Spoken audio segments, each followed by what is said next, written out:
ہمارے ساتھ موجود ہیں سابق نگران وزیر اعظم جناب انوار الحق کاکڑ، اور یقینی طور پر کاکڑ صاحب نے وہ نگران حکومت لیڈ کی جو پاکستان کی تاریخ کی شاید سب سے مؤثر نگران حکومت تھی، جس کے زمانے میں سب سے زیادہ مؤثر اقتصادی اقدامات ہم نے دیکھے۔ بہت بہت شکریہ کاکڑ صاحب، آپ نے ہمیں جوائن کیا، thank you so much indeed. اور یقیناً آپ کے لیے بڑی ایک سیٹسفیکشن کی بات ہے کہ کیونکہ یہاں تو رات گئی بات گئی، اور یہ تو پوری حکومت کے اتنے بڑے اقدامات تھے، اتنے بڑے ایکشنز ہیں، یہ اکانومی میں ہر فیلڈ کے اندر جو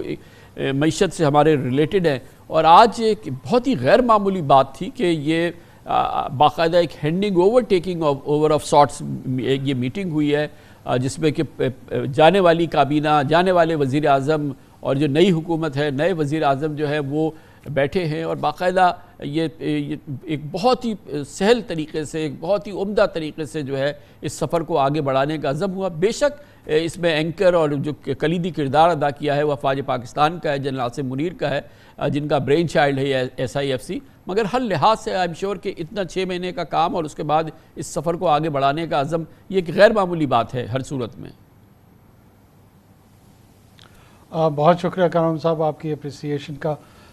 دیکھیں، میں آپ سے اتفاق کرتے ہوئے اسی بات کو آگے بڑھاؤں گا کہ اس وقت جو پیوٹ بنا ہے وہ SIFC کا پلیٹ فارم بنا، اور اس کو سٹیچوٹری سپورٹ حاصل تھی ارلیئر پارلیمنٹ سے۔ کچھ ماہ میں انہوں نے کام کیا، اس کو لے کے آگے چلی نگران حکومت انٹرم سیٹ اپ، اور الحمدللہ اللہ تعالیٰ نے اس میں ہمیں کامیابی دی with all the institutional support that we received from multiple players in the state of Pakistan with the lead role of Pakistan military۔ یہ کنکلوژن کی طرف جب ہم گئے اور نئی پارلیمان وجود میں آئی، نئی حکومت وجود میں آئی، ایک امبیلم تھا کہ کنٹینیوٹی آف پالیسیز کیسے رہے گی۔ چند دن لیے نئی حکومت کو بریفنگز ملی، ہمارے پرائم منسٹر شہباز شریف صاحب نے اسیسمنٹ کی، اور میرے خیال میں اس کے نتیجے میں انہوں نے اپنی مشاورت یقیناً کی ہوگی، اور یہ فیصلہ کیا کہ سابقہ یعنی جو نگران حکومت تھی ان کو اور نئی کابینہ کو مل کے ایک بریف کیا جائے کہ کیا کیا اچیو ہوا ہے، کون سے مائل سٹونز ہیں اور کون سے ہیں جو پائپ لائن میں ہیں۔ تو ایک ایسی پازیٹیو فضا کریٹ ہوئی ود ان دیٹ ہال، اور میں سمجھتا ہوں اس ہال کی جو ریفلیکشن تھی وہ پورے ملک میں اس کا امپیکٹ گیا ہے۔ جو ایک انسرٹینٹی کا ایلیمنٹ تھا، لوگوں میں ایک اضطراب کی جو کیفیت تھی وہ ایڈریس ہوئی ہے، اور بہت سارے وہ سینک جو کہتے تھے کہ SIFC کے پلیٹ فارم کی آخر کیا ضرورت ہے، آج میں سمجھتا ہوں اس کی ضرورت کا احساس ہمیں بھی ہوا، باقیوں کو بھی ہوا، کہ جو پاکستان میں انسٹیٹیوشنل انپٹ کے ساتھ پالیسیز کی کنٹینیوٹی ہے وہ کی ہے for economic success, for economic recovery, ہماری اکنامک ہیلتھ کے لیے۔ آج جتنے پارٹیسپنٹس تھے فیڈریٹنگ یونٹس کی جانب سے، چاروں چیف منسٹرز، پرائم منسٹر صاحب خود، دوسری طرف سے ملٹری لیڈرشپ میں army chief general Asim Munir صاحب، ان تمام کی جو فوکس اور جو نیوکلیس رہا اس ڈسکورس اور ڈسکشن کا، وہ اس اکنامک ریوائول پلان پہ تھا، چاہے وہ اسکل ڈیولپمنٹ کے حوالے سے ہو، چاہے وہ منرل ایکسپلائٹیشن کے حوالے سے ہو، چاہے وہ فوڈ سیکیورٹی کے حوالے سے ہو، چاہے وہ سیڈ اتھارٹی کے حوالے سے ہو۔ ایک over all holistic approach government کی نظر آ رہی تھی، اور یہ whole of a government approach was the slogan of the SIFC۔ وہ سلوگن آج پریکٹیکل اس کی جو ریئلائزیشن ہے وہ میں سمجھتا ہوں نگران حکومت میں تو سب کا یہ تاثر تھا کہ جی اس میں تو کوئی پولیٹیکل پریشرز نہیں ہوتے، تو لہٰذا یہ اس طریقے سے چل رہے ہیں، لیکن ایک الیکٹڈ مینڈیٹڈ گورنمنٹ کے جس میں ڈائیورسفائڈ پولیٹیکل اوپینینز ہیں، جس میں پولرائزڈ پولیٹیکل اینٹیٹیز ہیں، لیکن اس پلیٹ فارم پہ آ کے سب نے اسٹیٹ آف پاکستان کو پرائیورٹی دیتے ہوئے جو اکنامک ڈسکورس ہے اس کی انیسیشن نہیں بلکہ پارٹیسپیشن کی، کہ تمام کے تمام نے ایک سینس آف اونرشپ اس کو دی۔ امپورٹنٹ بات یہ ہے کہ ظاہر ہے کہ ہمارے ہاں اس پہ بڑی ڈیبیٹ رہی ہے، دنیا میں بھی بات ہوتی رہی ہے کہ ہم نے ایک بار کئی بار پہلے اٹیمپٹ کیے، فیلڈ اٹیمپٹ کیے، جس کو عام زبان میں ہائبرڈ نظام کہتے ہیں، مگر ملٹریز اور سول کمبائنڈ ایک مل کے ایفرٹ ہو، جوائنٹ ایفرٹ ہو۔ ظاہر ہے کہ پولیٹیکل پارٹیز کی کیپیسٹی کے ایشوز ہیں، تمام چیزیں ہیں، آبویسلی میں پرسنلی تو سمجھتا ہوں کہ this is the best model we could ever have, کہ جس کے اندر ایک بہت ہی ملٹری کا بڑا ڈسپلن نظام ہے، بہت ہی کہ ان کے ایجوکیٹڈ سسٹمز ہے جس کے اندر یہ تمام چیزیں ہوتی ہیں، اور پہلی بار معاشی معاملات میں جو بیک بون ہے پاکستان کی سروائیول کی، اس کے اندر اپ فرنٹ یہ جو SIFC کا کردار سامنے آیا ہے، جس کے لیے بڑا ہارڈ ورک کیا ہے ملٹری نے بھی، اور ظاہر دوسرے تمام جو انسٹیٹیوشنز ہیں انہوں نے مل کے، اب یہ جو چیز سامنے آئی ہے جس کو ابھی ہم اب اس وقت ماشاءاللہ جس کی آج میں کہتا ہوں فارمل ابتدا ہوئی ہے، اس کی اہمیت اور اس کی سسٹیننس اور اس کی ڈیلیوری پر جو آپ کی ٹیک ہے وہ ذرا شیئر کیجئے تاکہ عوام بھی سمجھ سکیں کہ یہ نظام کس طرح سے اب آگے بڑھے گا۔ کامران صاحب دیکھیں، اس میں انیشیلی ایک ڈومیسٹک ایلیمنٹ تھا جو کرٹیکل تھا اس انیشیٹو پہ، اور ایون باہر کی دنیا سے بھی اگر کرٹیسزم نہیں تھا تو at least there were doubts, کیونکہ اس طرح کا ماڈل بہت ساری جگہوں پہ نہیں ہے۔ پاکستان کی اپنی پیکولر سچویشن ہے، ہمارے ہاں جو سول ملٹری امبیلنس ہے اس میں ناٹ نیسسریلی کہ ہر دفعہ ملٹری کے یہاں ایک ڈیپ ڈیزائر موجود ہے کہ وہ گورنمنٹس کو ٹیک اوور کرے۔ یہ تاثر میرے خیال میں فار پولیٹیکل ریزنز بعض اوقات بنا ہے یا بنایا گیا ہے۔ ایکچولی جو سروس ڈیلیوری ہے، جو ریاست کی بنیادی ذمہ داریاں ہیں، دیکھیں 24 کروڑ لوگوں کی سروس ڈیلیوری کی رسپانسبلٹی کے لیے آپ کانسٹیٹیوشن کو کریٹ کرتے ہیں، آپ پارلیمان کا وجود دیتے ہیں، آپ ریاست کو وجود دیتے ہیں، ورنہ جو ریزان اطاعت ہے کسی بھی ریاست کا وہ ختم ہو جاتا ہے۔ ریاست کے بنیادی کاموں میں اس کو سیکیورٹی اپنی پاپولیشن کو پرووائڈ کرنا اور اس کے لیے اکنامک سسٹینیبل ماڈل اس کے شہریوں کے لیے، پاپولیشن کے لیے پرووائڈ کرنا، یہ دو پرائم ٹارگٹ ہوتے ہیں۔ یہ ایریا نو ڈاؤٹ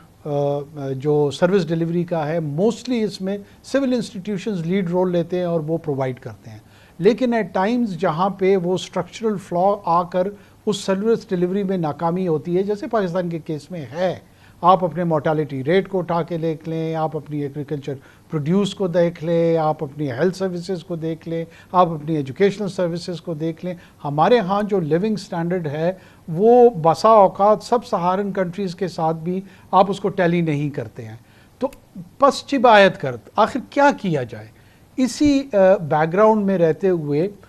جو لانگ رن میں میرے خیال میں جس کی آج بھی نشاندہی ہوئی وہ یہی تھی کہ جو سول انسٹیٹیوشنز ہیں وہ آہستہ آہستہ لائن ڈپارٹمنٹس جو ہیں وہ اپنی پرفارمنس کو بہتر کریں، وہ اپنی ڈیلیوری کو بہتر کریں۔ مین وائل جو آپ کے پاس ایک اویلیبل انسٹیٹیوشن آرگنائزڈ ملٹری کی صورت میں ہے جو کہ اسٹرینتھن ہے، ڈسپلنڈ ہے، آرگنائزڈ ہے، ان سے یہ گیپ فل کرا کے یہ جو اسٹیٹ کا آرڈر ہے، جو سوسائٹی کا آرڈر ہے، اس کو نہ صرف سپورٹ کیا جائے بلکہ بہتر کیا جائے، اور اس میں کسی ایک انسٹیٹیوشن کی جیت یا دوسری انسٹیٹیوشن کی ہار قطعاً زیر بحث نہیں ہے۔ یہ پاکستان کی جیت یا ہار ہے۔ یہ اس طرح ورکنگ ریلیشن ڈیولپ ہوگا تو پاکستان کے 24 کروڑ لوگ جیتیں گے، یہ ان کی جیت ہے۔ اچھا کاکڑ صاحب، ایک چیز آپ نے ظاہر ہے کہ 6 مہینے حکومت میں بہت غور سے دیکھا ہے پاکستان کے ایشوز کو، اور ہمارا جیسے کہ آپ نے کہا کرٹیکل ایشو جو ہے وہ ہماری اکانومی ہے، اس کو فکس کرنا ہمارا مسئلہ ہے۔ اس کے اندر بھی چند پہلو ہیں جن کو کہ بہت ہی جو کہ کرٹیکل ہے کہ اگر ہم نے وہ پہلو ٹھیک کر لیے تو شاید ہم معاشی طور پہ اپنے پاؤں پہ کھڑے ہو پائیں۔ ایک امپورٹنٹ پہلو اس میں ہے ہمارے ریونیو کلیکشن، یعنی کہ ہمارے یہاں ریونیو کلیکشن کا سسٹم، ہمارے FBR وغیرہ کا نظام، اس پر بڑی سٹرگل ہوئی ہے آپ کی حکومت کے دوران، اور آپ پرسنلی اس کو لیڈ کرتے رہے ہیں، اور FBR کے نظام کے حوالے سے SIFC کی پوری قوت، آپ لوگوں کی سب کی پوری محنت، اور اس کے باوجود بھی میں نے دیکھا at the end of the day مجھے لگا کہ یہ جو ایک ہمیں اچھا نہیں لگتا لفظ مافیا وغیرہ استعمال کرنا، لیکن وہ جو کلاؤڈ ہے، وہ جو پاور ہے اس نیٹ ورک کی، وہ پریویل کرتی نظر آئی، اور آخر میں آپ نے دیکھا کہ وہ FBR کا آفیسر خود چلے گئے اسلام آباد ہائی کورٹ میں اور جا کے اس پوری ایفرٹ کے خلاف اسٹے لے کر آ گئے، جو کہ ایک ڈیمنگ سچویشن تھی پوری اوور آل، اور ایسا لگا کہ پوری اسٹیٹ جو ہے اس FBR کے سامنے ڈھیر ہو گئی ہے۔ آج تک بہرحال اس میں نے کچھ نہیں دیکھا کہ کوئی فردر کوئی ریٹریو ہوئی ہو، کیا سچویشن ہے۔ آج یہ میٹنگ بھی ہوئی ہے، ساری کرنٹ سٹیٹس کیا ہے؟ یہ تو پاکستان کے سروائیول کی جنگ ہے، اس لیے میں اس کا سٹیٹس جاننا چاہتا ہوں۔ کامران صاحب دیکھیں، یہ اسی ٹرانزیشن میں جو بہت سارے لوگ یہ سمجھ رہے تھے کہ نگران حکومت کے ساتھ یہ جتنی بھی ایفرٹ ہے یہ ڈائی ڈاؤن ہو جائے گی، تو اس کو اپنے آپ کو ٹائم آؤٹ کے لیے وہ کورٹ کی طرف سے رسپائٹ لینا، یہ ہمارے کلچر کا بدقسمتی سے حصہ ہے۔ آج کے جو SIFC کی یہ اسپیشل میٹنگ تھی، میرے خیال میں وہ جتنے بھی اس قسم کے سینکس تھے، یہ ان کے لیے برا دن تھا اور پاکستان کے لیے ایک بہت اچھا دن تھا۔ جو نئی حکومت ہے لیڈ بائی میاں شہباز شریف صاحب، وہ ان تمام انیشیٹوز کو اون کر رہے ہیں، اون کرتے ہوئے وہ اس کی نہ صرف کہ ایڈوکیسی کر رہے ہیں، بلکہ اس کی امپلیمنٹیشن کے لیے بھی انہوں نے پبلک کمٹمنٹ آج دی کہ ریونیو جنریشن میں جو FBR کا ریفارم ہے، یہ محض IMF کی ڈیمانڈ نہیں ہے، یہ ریکوائرمنٹ، یہ نیڈ پاکستان کی اپنی ہے۔ ہم نے اپنی ریونیو جنریشن کو خود درست کرنا ہے، اپنے مستقبل کے لیے، اپنے بچوں کے مستقبل کے لیے۔ تو میں سمجھتا ہوں کہ یہ اٹیمپٹس جو اس کو ہالٹ کرنے کی تھی، یہ شاید اب ان کو بہت زیادہ پذیرائی نہیں ملے گی، اور یہ نئی حکومت، یہ کولیشن حکومت ہے، اس میں پاکستان پیپلز پارٹی اور PMLN دو بہت اہم جماعتیں ہیں، اور یہ دونوں میرے خیال میں FBR کے ریفارمز کے حوالے سے ان کے ہاں کنسنسس پایا جاتا ہے، اور ایک آل آؤٹ سپورٹ مجھے اس طرح فیل ہو رہی تھی کہ led by the political government and supported by all the institutions, کوئی رول بیک مجھے نظر نہیں آ رہا۔ جی، کمٹمنٹ کی بات تو بڑی اچھی ہے، لیکن یہ کہ ڈیلیوری ہمیں درکار ہے ایک پاکستانی کی حیثیت سے، کہ یہ تمام کمٹمنٹس ساری اپنی now we want solid delivery کیجیے۔ دیکھیں اس کے نتیجے میں اب یہ فیصلہ ہم نے کر لیا، یہ آپ کے سامنے ہے۔ ایک جانب ابھی ہم نے ریونیو کلیکشن کی بات کی FBR کی، دوسری جانب پاکستان کی معیشت کا اندھا کنواں ہمارا انرجی سیکٹر ہے، ہمارے سرکولر ڈیٹ ہے، گیس سیکٹر کے، ہمارے بجلی کے سیکٹر کے، اور یہ 5700 ارب روپے کا قضیہ ہمارے سامنے، اور یہ ایک کے بعد ایک حکومت، ایک کے بعد ایک حکومت، اور ابھی آپ لوگوں نے بھی ایفرٹس کیے ہیں، بہت سارے اس سلسلے میں معاملات ہیں، خاص طور پہ یہ جو ایکسٹینڈڈ کنسیشنز وغیرہ دینے کی بات کی ہے، پبلک پرائیویٹ پارٹنرشپ کی بات کی ہے، ڈسکوز کو سنبھالنے کے لیے، سرکولر ڈیٹ کو حل کرنے کے لیے جو تجاویز سامنے آئی ہیں، اسی حوالے سے جتنے بھی اقدامات ہیں، بہرحال اقدامات ہیں، اس کا پھر بھی ہمیں وہ حل کیسے نظر آئے گا؟ آپ نے بہت بڑے کرٹیکل میجرز ہیں آپ نے لیے ہیں، مثال کے طور پہ کہ جی کہ ہماری انڈسٹریز کو اتنی مہنگا ٹیرف بجلی کا کیسے 14 سینٹ پہ کیسے کام چلے گا، اس کو 9 سینٹ کرتے ہیں، وہ IMF کے پاس آپ لے کے گئے، سرکولر ڈیٹ کو حل کرنے کا ایک پلان بنایا، 1200 ارب اس سے کم ہو سکتے تھے، وہ پلان بنایا، مگر again at the end of the day آج آپ نے اپنی ہینڈنگ اوور ٹیکنگ اوور کر لی، مگر یہ معاملہ ایک طرح سے سٹال ہی ہے یہ ہمارے انرجی سیکٹر کا۔ کاکڑ صاحب، یہ کیسے برف پگھلے گی؟ دیکھیں، اس میں کوئی شک نہیں ہے، یہ سب سے کرٹیکل اور بڑا چیلنج ہے کسی بھی حکومت کے لیے۔ اس حکومت کو میری نظر میں ہمیں تھوڑا سا وقت کے سینس میں سپیس ضرور دینی چاہیے کہ یہ جتنے پلانز ہیں اس کی اگر گریجول امپلیمنٹیشن میں دے دیں، چلے جائیں، اور ایک ورک پلان ہو کہ نیکسٹ 6 منتھس میں جو ہی یہ اسٹینڈ بائی ایگریمنٹ سے نکلتے ہیں، کنکلوڈ کرتے ہیں، اس کے بعد نئے پروگرام میں جاتے ہیں، اس کے ساتھ ساتھ جو لانگ ٹرم پلانز ہے، جس میں سرکولر ڈیٹ ہے، جس میں اس سے جڑے ہوئے پرائیویٹائزیشن کے ایشوز ہیں، جس میں اسٹیٹ اونڈ انٹیٹیز کے باقی مسائل ہیں، اسپیشل اکنامک زونز کریٹ کرنے ہیں، اگر اس کی ٹریجیکٹری اس طرف جا رہی تو میں جنرلی سمجھتا ہوں کہ ہمیں اس گورنمنٹ کو سپورٹ کرتے ہوئے ان کو ٹائم الاٹمنٹ دینی چاہیے، اور ایٹ لیسٹ سال 1.5-2 جو ہے وہ ڈٹرمن کرے گا کہ انہوں نے کیا کیا مائل سٹونز اچیو کیے ہیں اور کہاں کہاں کمیاں آئی ہیں، ان کمیوں کی پھر نشاندہی ہونی چاہیے، لیکن اس وقت تک اس ٹریجیکٹری پہ جانے کے لیے ایک آل آؤٹ سپورٹ کی میرے خیال میں ضرورت پڑے۔ اچھا، اور اب اپنے ایکسپیرینس سے یہ بتائیے، ایک تو آپ کا ایکسپیرینس 6 مہینے کا حکومت کا ایکسپیرینس ہے، اس کے علاوہ آبویسلی آپ ایک بہت ہی سیزنڈ آبزرور ہے پورے پاکستان کی ان تمام معاملات کے، خاص طور پہ جو ہمارا بلوچستان کا پورا علاقہ ہے، ہمارے KP کے جو معاملات ہیں، جو افغانستان کے ساتھ ہمارے معاملات ہیں، آپ ماشاءاللہ سن آف دی سوائل ہیں، اور یہ سارا اتنا زندگی کا یہ تجربہ، یہ جو ہمارے پاس روزانہ جو ہمارے معاملات خراب ہو رہے ہیں، روزانہ ایک ٹیرر اسٹرائک ہو رہی ہے، کل گوادر پورٹ اتھارٹی پہ ہو گئی، پرسوں جو ہے وہ آرمی چیک پوسٹ پہ ہو گئی، مطلب ان 4, 6, 8, 10 دن پورے اس سال کے دوران ایک قیامت کا سا سما نظر آ رہا ہے۔ افغانستان کے ساتھ تعلقات ہمارے برائے نام ہیں، ایران کے ساتھ بھی بس ایسے ہی چل رہا ہے، یہ جو کوائگمائر ہے اس سے کیسے نکلیں گے کاکڑ صاحب؟ کامران صاحب میں اس پہ شاید میرا تھوڑا سا ویو ریڈیکل ہو، لیکن جو نان اسٹیٹ ایکٹرز کی یا اس طرح کے جو انسرجنسیز ہوتی ہیں یہ دو پرنسپلز پہ چلتی ہیں. ایک پرنسپل آف سروائیویبلٹی ہوتی ہے اور دوسری پرنسپل آف لیتھالٹی ہوتی ہے. اس دونوں پہ چاہے وہ ٹی ٹی پی ہے یا بی ایل اے سے ایفیلیٹڈ گروپس ہیں، دونوں اس پہ کارزن ہیں. ہمیں ایک تو اس جنگ کی نیچر کو سمجھنا ہوگا. اس میں بسا اوقات سائیکلوجیکلی ہم یہ سمجھتے ہیں کہ شاید ایک آپریشن کرنے سے یا دو آپریشنز کرنے سے یہ تھریٹ ایلیمنیٹ ہو جائے گی، جو کہ نہیں ہوتی. اس کی مینجمنٹ ہوتی ہے. اور اب آپ کل گوادر میں دیکھیں، اللہ کے فضل سے ہماری 2 شہادتیں تو ہوئی ہیں، لیکن 8 کے 8 جو ٹیررسٹ تھے وہ جہنم واصل ہوئے، ایلیمنیٹ ہوئے. پھر جو شہادتیں ہماری وزیرستان کے قریب، رنشا کے قریب جو ہوئی، اس کی ریٹیلیشن ہم نے رسپانس دیا. چونکہ جنگ کی کیفیت ہے، جنگ میں بسا اوقات آپ کا نقصان ہوتا ہے اور بسا اوقات دشمن کا ہوتا ہے یا مخالف کا ہوتا ہے. کوشش ہماری یہی ہونی چاہیے کہ ہمارا نقصان کم ہو، ان کا نقصان زیادہ ہو. جو ہی وہ زیادہ نقصان کی طرف جائیں گے وہ ویک وکٹ پہ جائیں گے اور آپ کے لیے پوری ایک انوائرمنٹ شیپ اپ ہو جائے گی.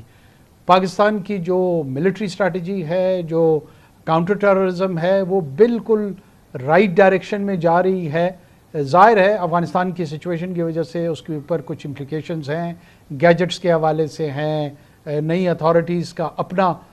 چیلنجز ہیں اس کے حوالے سے ہیں. یہ وقت لے گا، لیکن آئی ایم سرٹن، مجھے پوری اللہ کی ذات پہ یقین ہے کہ اس تھریٹ پہ پاکستان کی یہ کیپیبلٹی ہے کہ وہ بالکل قابو پا لے گا. اور یہ جو سی پیک کا ہمارا اگلا مرحلہ ہے، جس میں کہ ہم نے ظاہر ہے کہ اب اگلے مرحلے میں جانا ہے، ہم نے اب انڈسٹریلائزیشن کی طرف جانا ہے، اکنامک زونز ہم نے اب باقاعدہ شیپ سامنے لانا ہے. اور یہ سی پیک کا جو ہمارا سفر ہے کافی سٹال رہا ہے کاکڑ صاحب. اس پورے عرصے میں اگر ہم دیکھیں پچھلے 4 سال تو خاص طور پہ اس کے لیے بہت ہی خراب رہے ہیں. یہ اس کا ریوائیول اور اس کا back to on its feet آنا اور اس کی سروائیبلٹی آپ کو نظر آ رہی ہے؟ دیکھیں جی، مجھے آئی واز پریولیجڈ انف کہ مجھے بی آر آئی کا جو 10 ایئرز سیلیبریشنز تھی وہ اٹینڈ کرنے کا موقع ملا. اور وہاں پہ چائنیز لیڈرشپ سے، چائنیز تھنک ٹینک سے، ان کے پولٹ بیورو کے ممبران سے، باقی جتنے بھی ان کے سٹیک ہولڈرز ہیں ان سے ملاقاتوں کا اتفاق ہوا. اور جو ٹیک اوے تھا ہوم، وہ میرے پاس یہی تھا کہ ایک چیز ہم نے کرنی ہے اور وہ ہے پلاننگ پلاننگ پلاننگ. جب تک ہم افیکٹو پلاننگ نہیں کریں گے، یہ جو ٹرانسفارمیشن ہے، جو second phase of the B R I ہے، اس کی پراپر ایڈوانٹیج غالباً ہم نہ اٹھا سکیں. یہ ری لوکیشن آف دا انڈسٹری ہے، کون سی انڈسٹری ہے، کہاں اس نے ایکسپورٹ ہونا ہے، ہمارے ڈومیسٹک انویسٹرز اس میں کیسے فائدہ اٹھائیں گے، بی ٹو بی بزنسز کے جو ریلیشن شپ ہے وہ کیسے ہم ڈیولپ کریں گے، باقی ریجن میں جو لوگ ہیں، چاہے ای سی او کے اندر ہیں، جی سی سی کے اندر ہیں، ان کے لنکیجز کیسے ڈیولپ کرنے چاہیے یا کر سکتے ہیں. ہمیں اس کے لیے بڑا امیجنیٹو ہونا پڑے گا، آؤٹ آف دا باکس سوچنا پڑے گا. جتنی زیادہ پلاننگ ہوگی اتنی ایفیکٹو امپلیمنٹیشن ہوگی.